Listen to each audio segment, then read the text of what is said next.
Hi, this is Friedemann from Holistic Songwriting. Today we're talking about 9 great ways to start a song. A couple of years ago, I talked to the great Pelle Nyland from Sweden, a great songwriter that I admire very much. And I played him a piece by Annie McKee called Drifting that he hadn't heard before. And after I was finished, he said, "What's that tuning? I might want to use that in a song someday." And it really got me thinking, because what he was basically saying was, I'm going to use that tuning to come up with a new song. And I hadn't thought about that before, because I always had started out my songs the same way.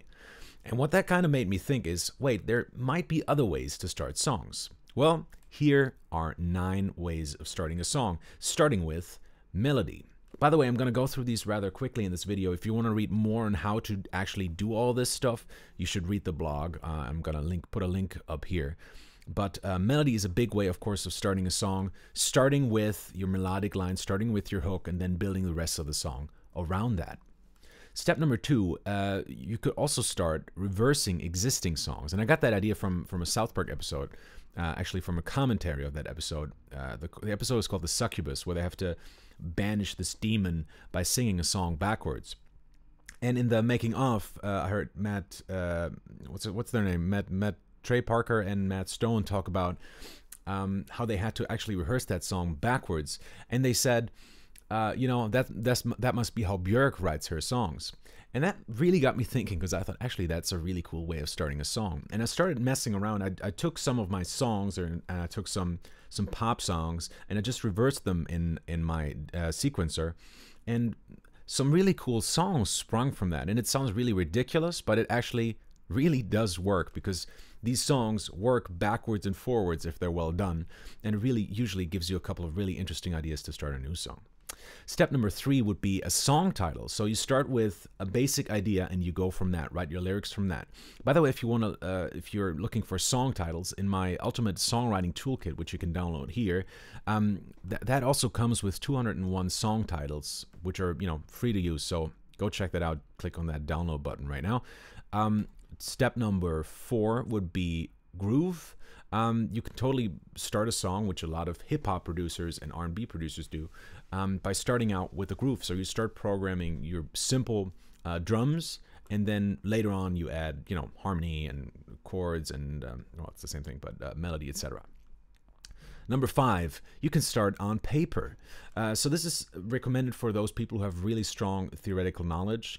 When I write jazz, I often start on paper. So I'll start putting down a couple of chords, and I kind of know where I'm going to go, and I sort of know what my melody is going to be before I even start going to the instrument and checking everything out. And of course, I check if everything sounds cool, and if it doesn't sound good, I'll totally change it. But sometimes I'll start on paper because I want to have a more complex sort of base, if you know what I mean.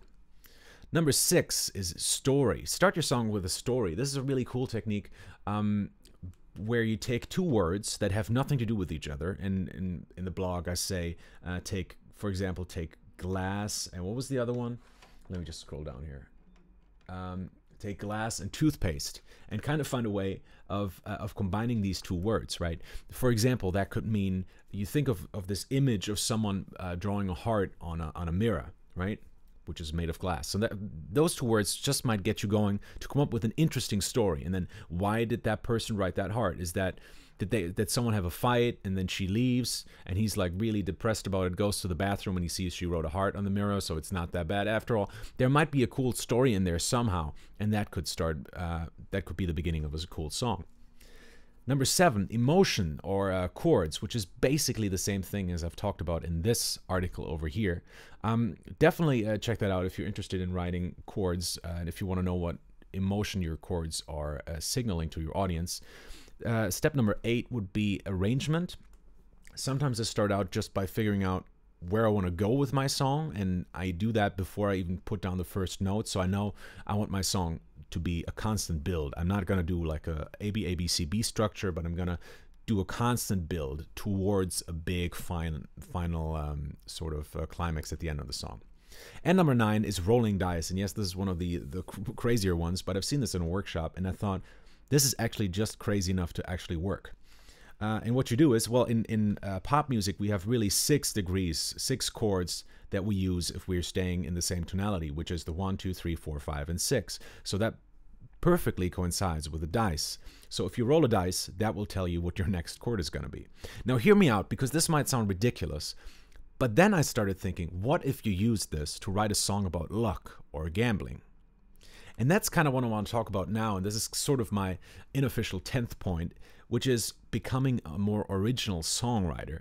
And really the idea here is the song dictates where you start, right? If you want to write a song about gambling, then think about, how can I start this song? What's going to be the story of my writing process? Your writing process doesn't have to be the same every single time. Well, if you're a professional songwriter and you have to have really tight deadlines, well, you kind of want to have a workflow that works for you. But if you're looking for artistic ways of starting a song, then really think about the subject that you're trying to write about, and then figure out what the best way would be to start your song. Anyways, that's it for me. If you want to subscribe and comment below, that would be awesome. Also check out the blog and follow us on Facebook and Twitter. Thank you. See you next week.